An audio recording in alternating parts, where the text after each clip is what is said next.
This is Mark and Charity's Coffee Podcast.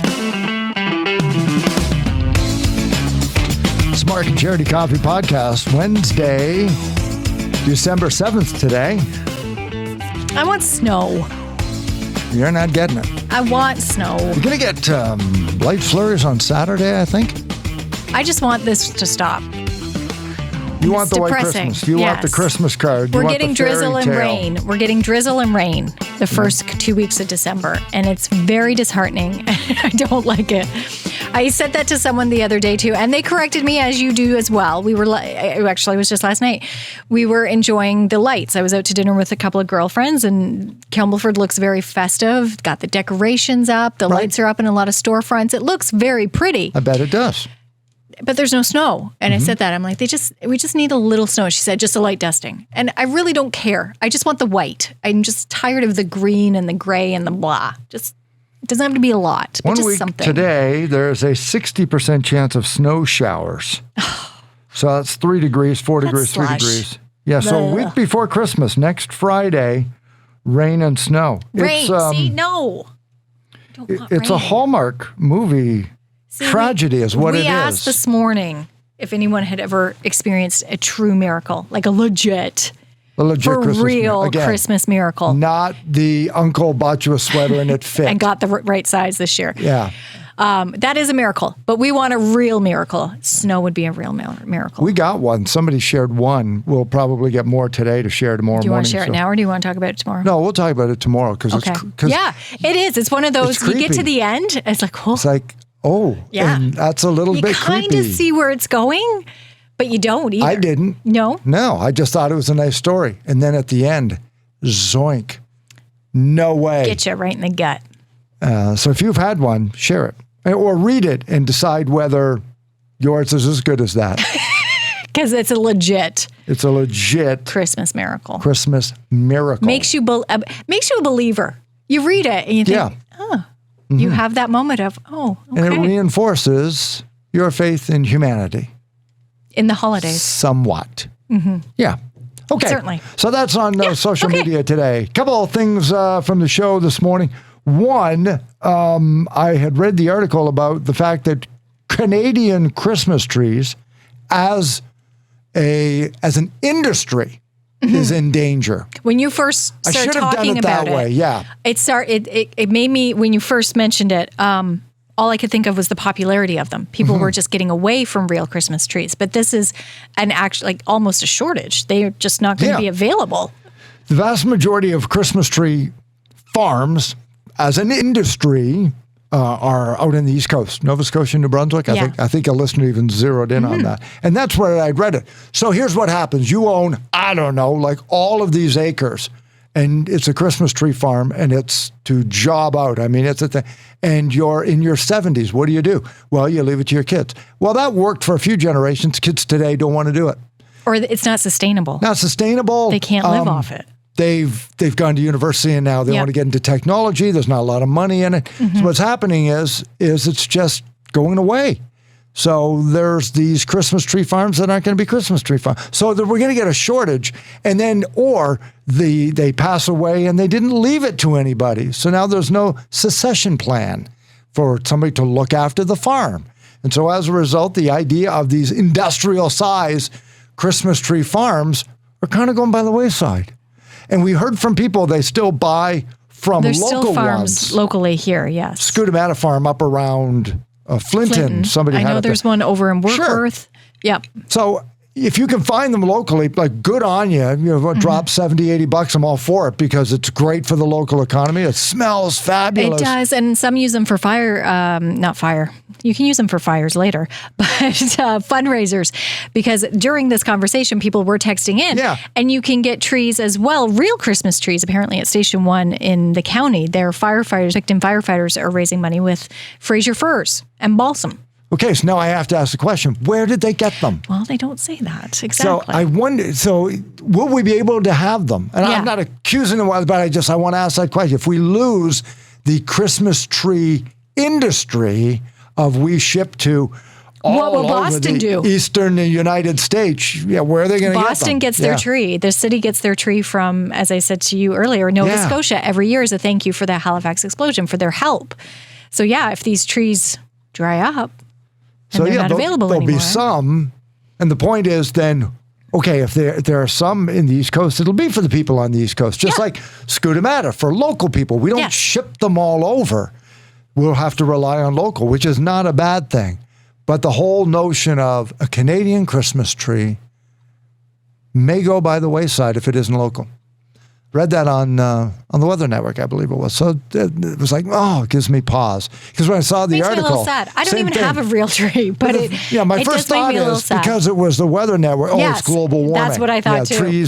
Trees can't grow. And it's like, this rain we're getting in December instead of the snow. It's a generational. And if you want to start a Christmas tree farm, it takes you 10 years from the first one you plant before you can harvest it to sell. And for 10 years, then you've made no money. Well, none. And to be honest, this is just one part of what we're seeing across an industry, agriculture in general. Mm-hmm. Christmas tree farms, yes, topical this time of year, but farmers in general, I think, are seeing that. It's getting harder to farm, not just Christmas trees, but in general, with rising prices. Everything you touched on about why it's the next generation may not want to take it over, you could relate to any sort of farm in agriculture because it is getting tougher to do. So where are we going to be years down the road? Not to get too deep and too depressing, but just so you know, it's tough. It's tough for everybody. Yeah, the demand may be there, but again, like we're seeing a lot of places. And I had that idea. Where are the people who want to run it? Where are the workers? Yeah. Where are the people stepping up to do it? So if somebody who owns a Christmas tree farm, an industrial size, this is their business, and their children don't want it. Okay, when they pass away, could you keep the land? Could I buy keeps the land, the business, and run the business? Offer me the easement and the ability to get on and harvest them and plant your land, and I'll pay you, the landlord, but could I inherit the business? Or because I don't understand that business, is that not practical?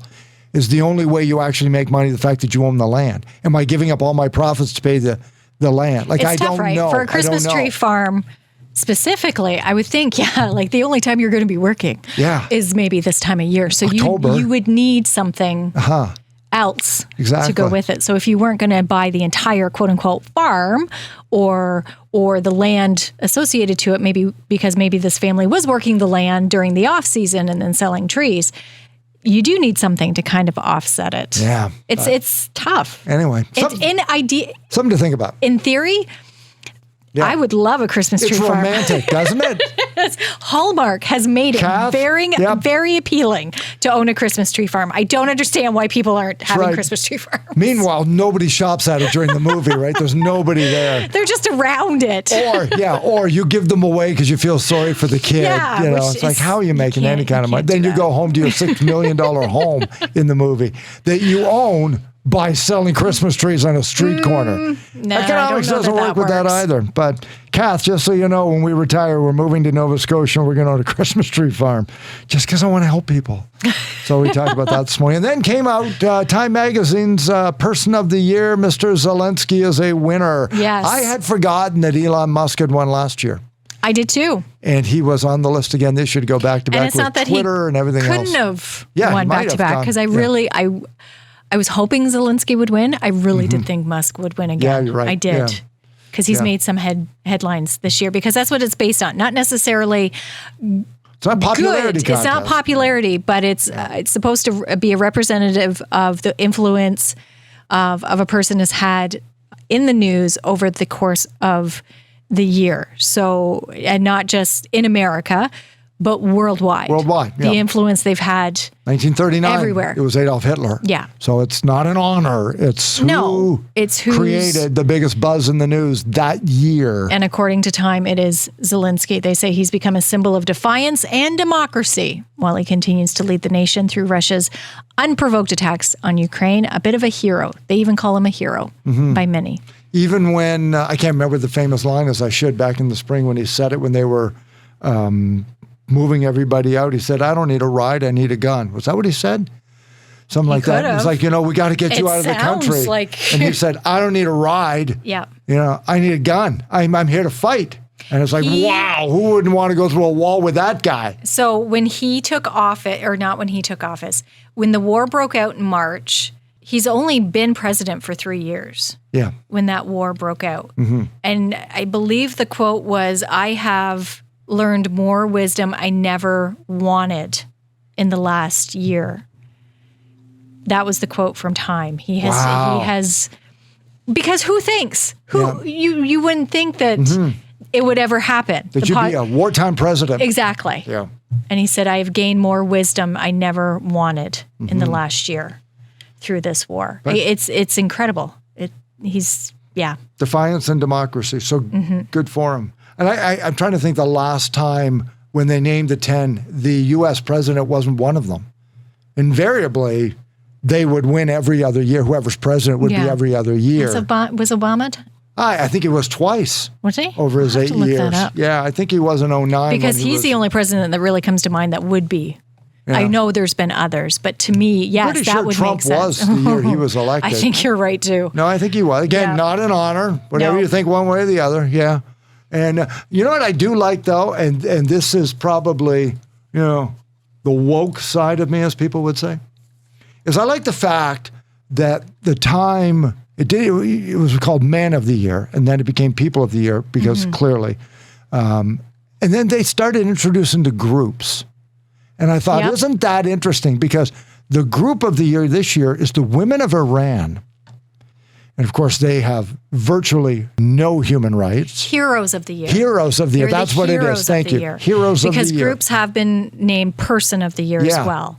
But the women of Iran were heroes of the year. And that is a bold selection.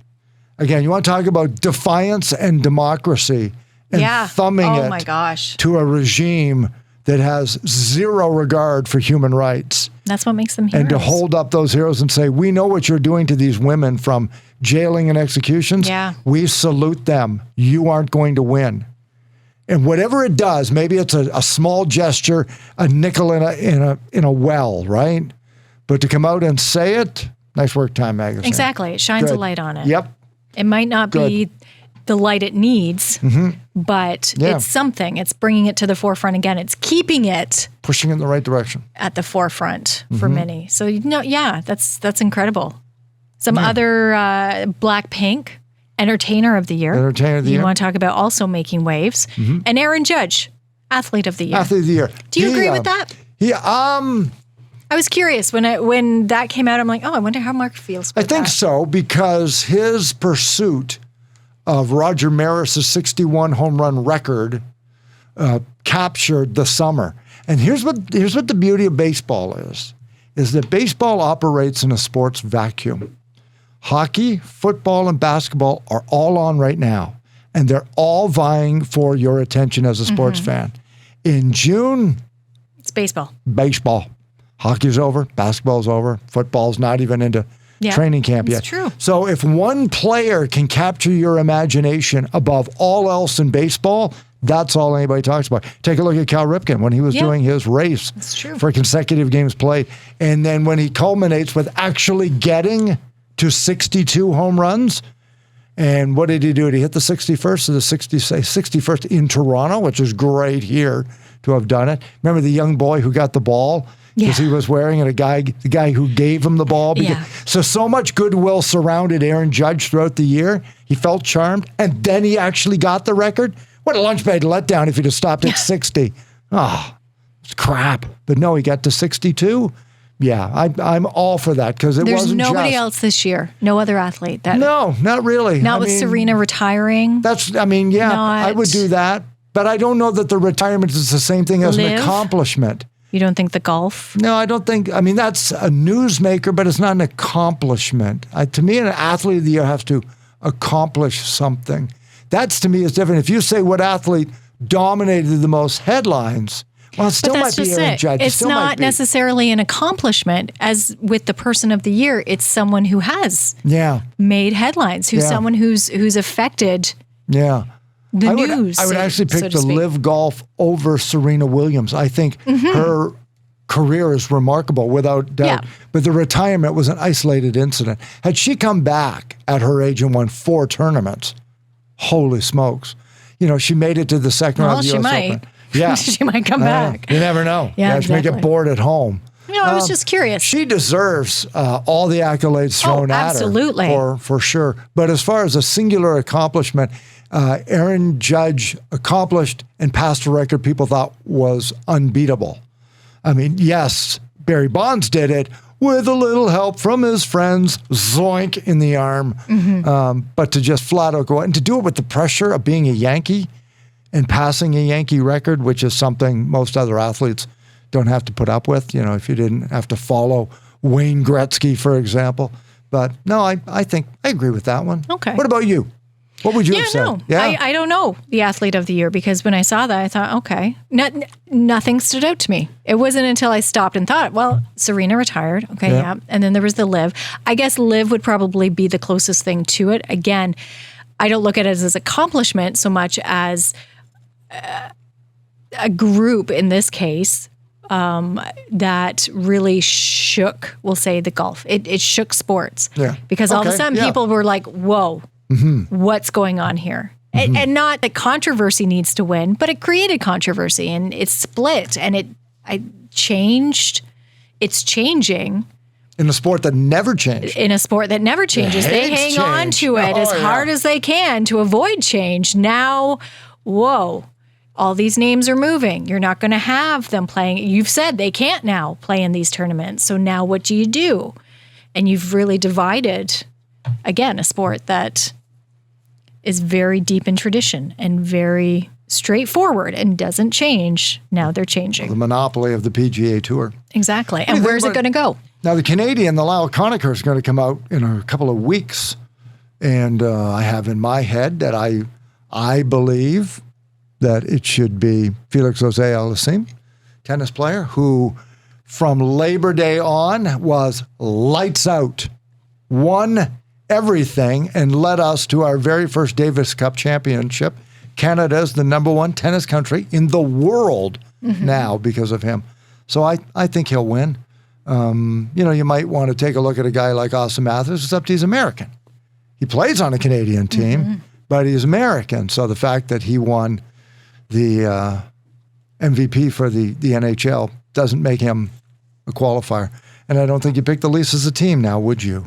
We haven't really had any teams stood out, did we? Argos maybe for knocking off Argos Winnipeg. had a good year. They had a great and they year. got totally forgotten Yeah, totally forgotten about that. by I Toronto don't know. media Yeah. and Canadian media in general. Like it just, CFL suffers from it though, right? it's an argument, and people, and I know people who love the CFL love the CFL. There's no question. Yeah. But yeah, for especially for Toronto, who doesn't win Yeah. anything, for your Yeah. football team to and not do anything, I shouldn't say they didn't do anything. Of course, they had celebrations, but for So- it not to be splashed everywhere was very surprising. I'm sure the men's soccer team is going to be team of the year. As I think about it now that the World Cup's still on, I'm sure. Well, I know it bothers you because you think of the goal. I do. And- And it has it's tainted it for me. Has it really? Yeah.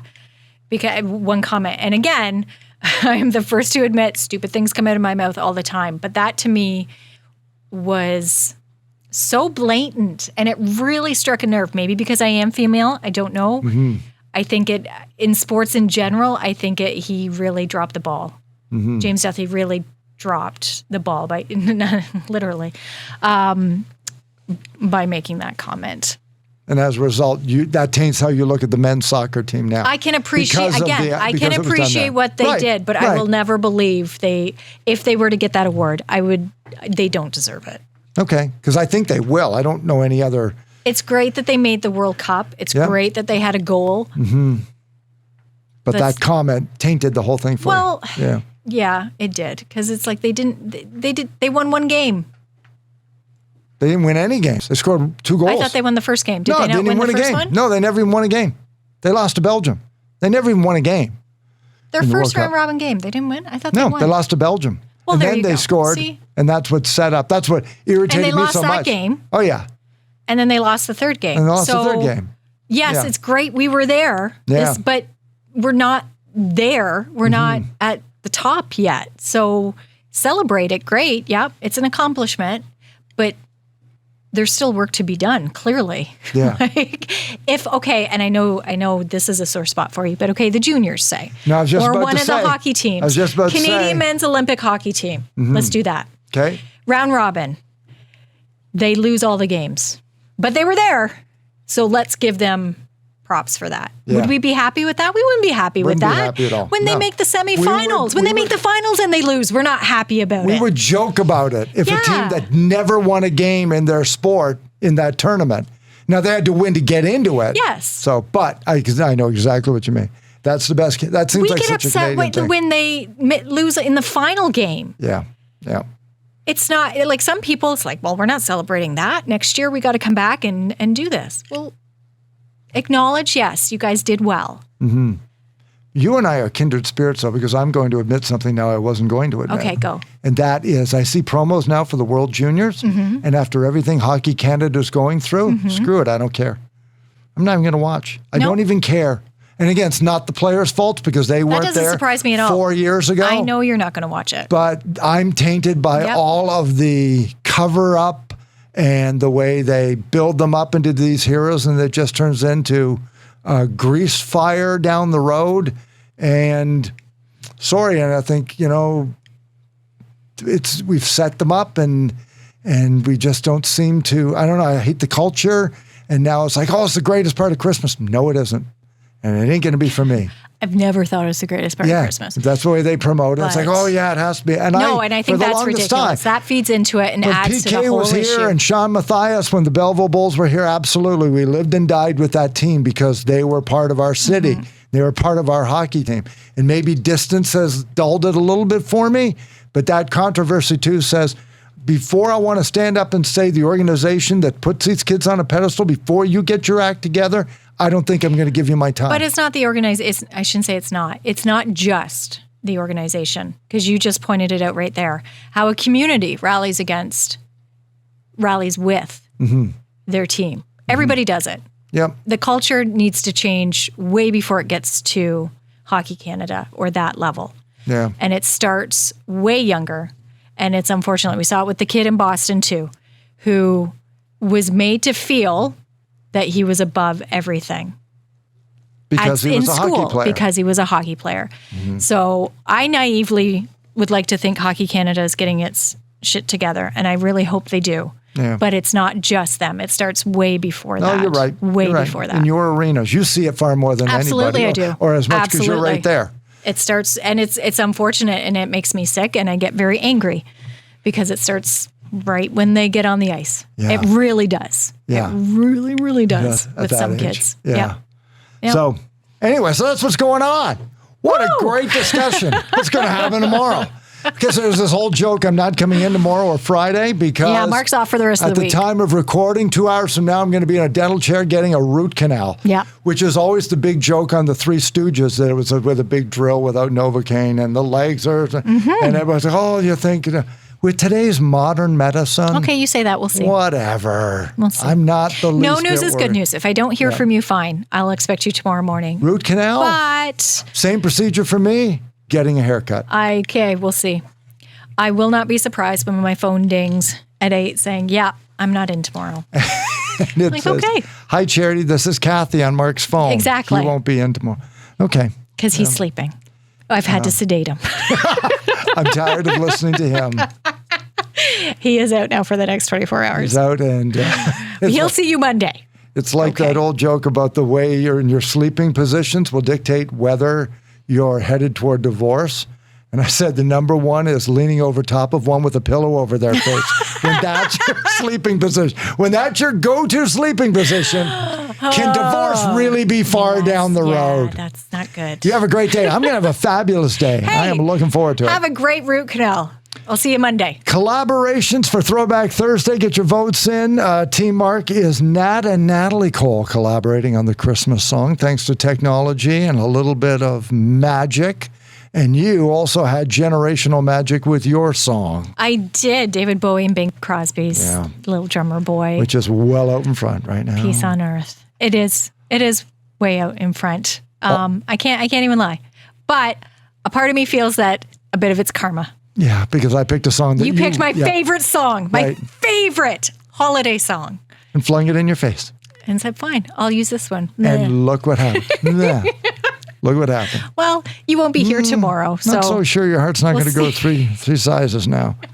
Not sure. Throwback Thursday brought to you by Burger Revolution. December, they've got a flavor fight. So they got one burger trying to vie for the Taste Titan Award in Belleville, another one in Trenton. See burgerrevolution.ca. They got 2 locations. We got 2 singers in each one of our songs. Vote on Facebook winning song coming up tomorrow morning. Mark and Charity Coffee Podcast. Thanks for spending some time with us today. We will look forward to talking to you tomorrow on 95.5 Hits FM. Well, Charity for sure. I'll probably It'll be here. me. No, I'll be here too. It'll be me. No, I'm going to be there. No. I'll be sore though.